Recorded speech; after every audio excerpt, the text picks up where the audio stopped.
Alors, bonjour. Aujourd'hui, je suis en compagnie du maire de la ville de Saint-Félicien, M. Luc Gibbons. M. Gibbons, bonjour. Bonjour, M. Blackburn. Pouvez-vous me parler un peu de Saint-Félicien, de votre municipalité? Quelle est l'économie de votre municipalité? Quels sont les avantages, les forces? Parlez-moi un peu de votre coin de pays, s'il vous plaît. Bien, ça va me faire plaisir. Écoutez, à Saint-Félicien, on a vraiment une très belle municipalité basée sur des richesses naturelles comme la foresterie, l'agriculture. Et puis, écoutez, on est aussi au niveau touristique et au niveau de l'enseignement, on a des atouts incontournables.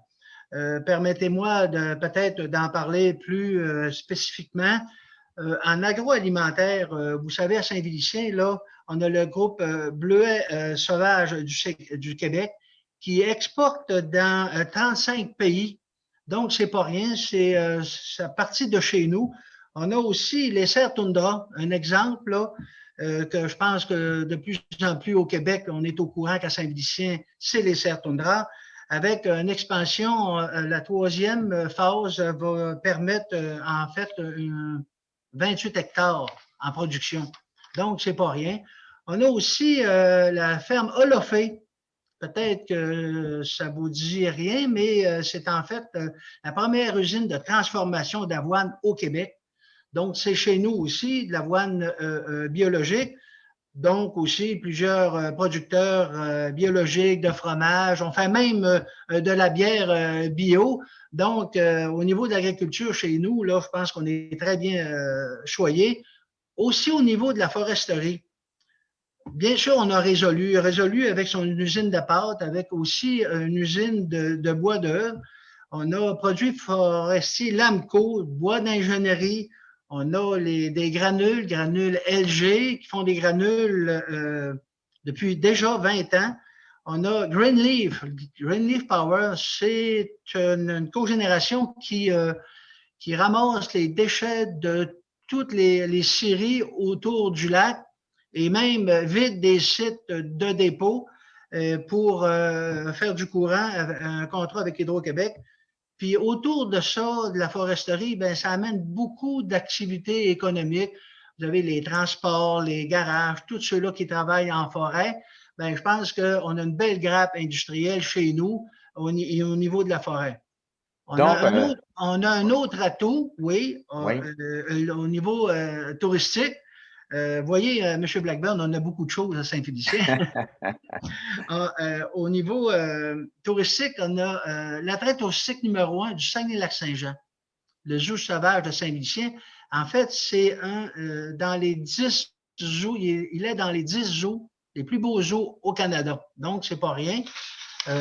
Ensuite de ça, nous avons bien sûr des écoles, puis on avait aussi un centre d'études universitaires. Fait que je pense qu'on a tous les atouts pour se développer, puis surtout dans un créneau de richesse naturelle renouvelable. Donc, vraiment, les angles principaux de votre économie tournent autour de l'utilisation ou du développement des ressources naturelles, je dirais d'un virage de l'agriculture traditionnelle, peut-être vers une agriculture un peu plus biologique, et bien évidemment, l'aspect touristique est extrêmement important chez vous. Donc, vous avez des secteurs économiques importants et, ce que je comprends, très forts également. Oui, effectivement. Puis je pense que c'est dû il y a un esprit là, d'entrepreneur chez nous. On a une population qui est innovante. On a vraiment une population qui se prend en main, puis que c'est des gens qui aiment les défis. Puis vous savez qu'en entreprise, faut être vaillant, mais chez nous, on a des gens qui sont vaillants. Quand vous êtes arrivé en poste pour votre mandat, Monsieur le maire, quels étaient les principaux défis auxquels vous avez dû faire face en arrivant à l'hôtel de ville? Ben, écoutez, il y a eu comme une continuité aussi, là. On n'arrive pas, moi je pense qu'on n'arrive pas en poste pour tout chambarder. On arrive avec nos valeurs et tranquillement, on est capable d'inculquer nos valeurs à l'organisation. Moi, je suis quelqu'un qui a travaillé en équipe, qui aime travailler en équipe. Je pense qu'aujourd'hui, là, on a fait beaucoup de choses, beaucoup de chemins au niveau de la ville. Je vous en donne quelques-uns. Je pense qu'il faut écouter nos citoyens. On est 10 300 de population. Je pense que c'est un grand village. Tout le monde se connaît, tout le monde se parle. Puis moi, je suis quelqu'un de très accessible. Donc, les citoyens m'ont demandé de les aider. Je vous donne un exemple pour des droits de passage au niveau de la motoneige. C'est une industrie importante chez nous. L'hiver est quand même assez long. Ouais. On le voit aussi aujourd'hui avec la pandémie. Ben, je pense qu'on manque de motoneige. Là. Écoute, tout le monde s'est acheté une motoneige. Aussi, au niveau du VTT, ben, on n'avait pas accès. Les gens me demandaient, Monsieur le maire, il faudrait avoir accès à nos commerces. Ben oui, on a réglé le problème. Ce qu'on a fait aussi, on a refait la structure des loisirs pour mieux répondre, pour avoir une structure plus souple qui va, là, on est en train de finaliser ça. Cette structure-là va nous permettre, l'après-COVID, de vraiment répondre à la population puis aux nouvelles demandes de la population. On travaille aussi, on a travaillé, ou on travaille encore avec le MTQ pour améliorer nos routes parce qu'on a un très grand territoire. Puis là, on est en train de finaliser peut-être l'entrée de la ville de Saint-Félicien. Je pense, puis on a accompagné nos promoteurs. Fait que je pense que on travaille ensemble, puis on est près de nos promoteurs. Ça, c'est important pour nous. C'est important, hein? Au niveau Oui. économique, Monsieur le maire, quelle est je dirais, la plus grande fierté de la municipalité de Saint-Félicien? Moi, je pense d'avoir accompagné les Serres Toundra, d'avoir accompagné les entreprises touristiques, de s'être rapproché de nos écoles d'enseignement en tourisme. Moi, je veux qu'on soit des partenaires, des facilitateurs. Je pense que la job d'une municipalité, d'un conseil, c'est bien sûr de donner des services, d'améliorer les services de base, de répondre aux normes des gouvernements au milieu d'environnement et tout ça. Vous savez comme moi, hein, aujourd'hui, on ne peut pas faire n'importe quoi, mais surtout d'être prêt puis de s'assurer que ceux-là qui veulent développer chez nous, ben, qu'on ne soit pas un frein, qu'on soit plus un facilitateur. Quand vous regardez la situation actuellement, bien évidemment, avec les activités économiques de différents secteurs, quels sont ou quel est le plus grand défi auquel vous devez faire face à Saint-Félicien? Ben, écoutez, c'est la main-d'œuvre. Main-d'œuvre qualifiée. On est en région. Vous avez vu là, la nomenclature de nos belles entreprises chez nous. Ces gens-là font affaire en anglais, font affaire partout dans le monde. Puis il faut avoir de la main-d'œuvre qualifiée. En foresterie, plus ça va, plus on a besoin de main-d'œuvre qualifiée. En agriculture, pareil. Il faut absolument que nos jeunes, ou qu'on soit attractifs, au moins que nos jeunes soient équipés pour travailler chez nous parce qu'on a vraiment une belle qualité de vie, puis on a des bons emplois. Mais là, il va falloir tous ensemble s'organiser pour que les travailleurs soient vraiment qualifiés. Et puis, vous savez, les entreprises, ben, s'ils veulent se développer, s'ils veulent acquérir de nouveaux marchés, on n'a pas le choix d'être bilingue, on n'a pas le choix d'être trilingue, on n'a pas le choix d'être connaissant. Au niveau, Monsieur le maire, en mars 2020, la planète entière a été mise sur pause au niveau de l'économie, en lien bien évidemment avec la COVID-19. De quelle façon Saint-Félicien a été affecté par la situation avec la COVID-19? Est-ce qu'au niveau économique, vous avez subi des conséquences importantes? Quels sont les impacts réels pour la municipalité de Saint-Félicien et bien évidemment pour votre économie? Bon. On était quand même chanceux. La foresterie a continué, l'agriculture a continué et le transport a continué. Où on a été affecté, c'est vraiment au niveau des services, au niveau de la restauration, au niveau des magasins, des marchés. Sur ça, ça n'a pas été facile pour notre monde, puis aussi pour notre population ben, qui faisait du sport, qui faisait de la culture et tout ça. Ça, on a tout mis ça sur pause et on voyait un petit peu de déprime dans notre population parce qu'on a des gens qui sont très actifs. Par contre, Nos commerçants, ben, ils sont pris en main. Ils ont stimulé l'achat local.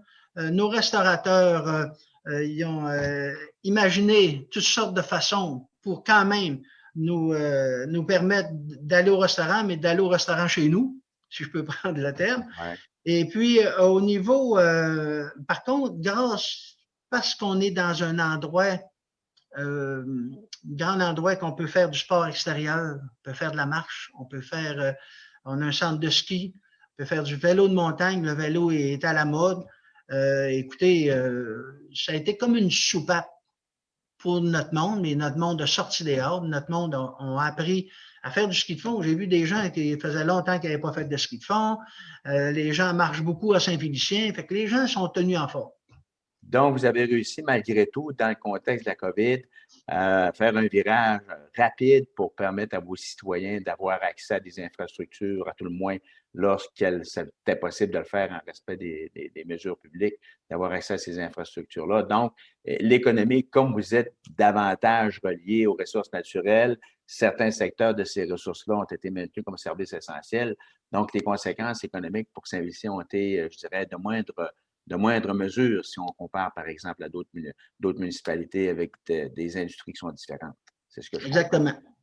Au, Oui. au niveau de la relance économique, M. le maire, parce que vous savez, on parle beaucoup depuis l'automne 2020, en début d'année 2021, on parle beaucoup tant du côté du fédéral que du côté du provincial, de mesures budgétaires, de programmes spécifiques pour assurer la relance économique. Quels seraient ou quels sont les principaux aspects ou les principaux outils que vous devriez avoir entre les mains pour vous permettre justement de jouer un rôle dans cette relance économique importante auquel tous on aspire, bien évidemment, mais davantage pour la ville de Saint-Félicien. Alors, quels seraient ou quels seront ces outils que vous devez avoir en main pour assurer la relance économique dans votre milieu? Bon, écoutez, la relance chez nous va se faire sûrement en foresterie, va se faire sûrement en agriculture et en tourisme et en enseignement. Je pense que c'est nos paliers. Moi, je pense que le gouvernement, il faut qu'il soit facilitant. Notre problème, c'est la main-d'œuvre. Il faut absolument que le gouvernement aide les municipalités à instaurer des nouveaux camps de jour Ouais. où les jeunes pourront, en faisant du vélo de montagne, apprendre l'anglais, en faisant toutes sortes d'activités, pouvoir apprendre d'autres choses aussi pour s'assurer que dans 5, 6 ans, 7 ans, parce que nous, les jeunes, n'ont pas la chance, comme à Montréal ou à Toronto, d'apprendre une seconde langue dans le parc. Tout le monde parle français ici. Donc, puis je pense qu'il faut bien parler le français, il faut le protéger, mais par contre, dans les affaires, si on ne parle pas anglais, je pense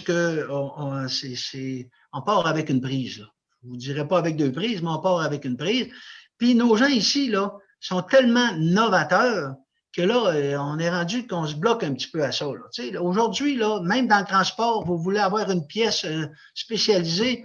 Si votre gars aux pièces n'est pas bilingue, ben écoutez, il y a de la misère un peu. Là.